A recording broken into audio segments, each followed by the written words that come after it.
Hello Pokemon trainers, this is GatorX, and today I'll be discussing Johto, but before I begin, I just want to remind you to check out my last video. With that taken care of, let's begin. Now, currently a lot of the talk has been about potentially getting Sinnoh remakes, and there have been several discussions about the supposed hints towards Diamond and Pearl. However, more recently, I've been noticing there seems to be more appreciation for Johto, which could possibly hint towards something else coming in the future. Let me just go over some of the hints. First of all, there's the matter of Johto being acknowledged a decent amount in the actual Sun and Moon games. On Ula Ula Island, Malie City has a familiar architectural style, resembling the similar style used in Ecruteak City in Johto. It's even stated that people from Johto moved to Alola and established Malie City. This is a pretty cool connection between the two, and mostly serves for world building. There is also the fact that all three of the Johto starters are easily obtainable through the Island Scan feature. There aren't too many more connections in Sun and Moon that I could find or think of, but having an entire city reference Johto is pretty significant. I'm sure there are some other even smaller connections sprinkled throughout the games. There's also the recently revealed movie coming out later this year, Pokemon I Choose You. And while this is intended to be a revisit of Ash's original journey, it does change up a few things. One thing it does keep is Ash's encounter with Ho-Oh, but from the trailers it seems to extend it. And from promotional material we do also see the Rainbow Wing, which is an item from Pokemon Gold. Obviously there's going to be a way to incorporate this into the new version of the story, but it's still something to note. The mere fact that Ho-Oh seems to be playing a bigger role in the movie is also something that sparks interest. The last and most noticeable thing is merchandise. It may have started with just the next version of Pokemon Monopoly, but the TCG started to prominently feature Johto Pokemon recently. The Legacy Evolution box has promo cards of Steelix, Slowking, Blissey, Crobat, Blossom, and Politoed.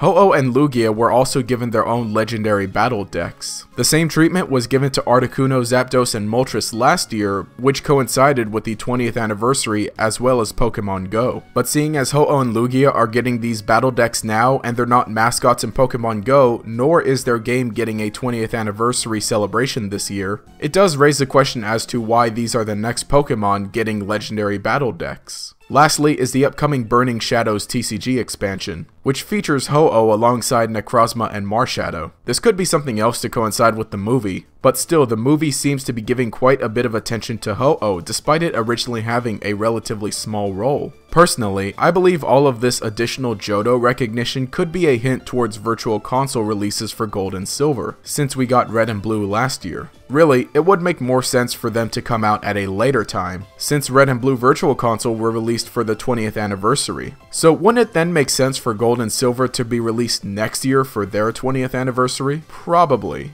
All of these hints could just be random, but there is also the possibility that Heart Gold and Soul Silver could be getting remakes? No, that won't be happening for a few more years, if at all, but who knows? I may actually discuss this topic at a later time. Overall, I do think that all of this Johto hype Pokemon seems to be trying to build will amount to something. Maybe not something huge, but something for sure. When it comes to the Virtual Console of Gold and Silver, it's not a question of if, but when. It could make some sense for them to come out later this year, since so far there hasn't been an announcement for a main series game for 2017. So maybe we could be getting Gold and Silver on the Virtual Console in the fall to hold us over until a possible spring or summer release for a main series game, but that's just an idea. Anyway, that's all I've got for today, but let me know what you think. Do you think we'll be getting Gold and Silver Virtual Console anytime soon? Or could all these hints be leading up to something else? Leave a comment down below and we'll continue the discussion. Also remember to leave a like and subscribe if you enjoyed the content. You can enable notifications by clicking the bell icon next to the subscribe button. This will make sure you see each new video as it comes out and will make you a member of the Chingling Squad. Anyway, this has been GatorX.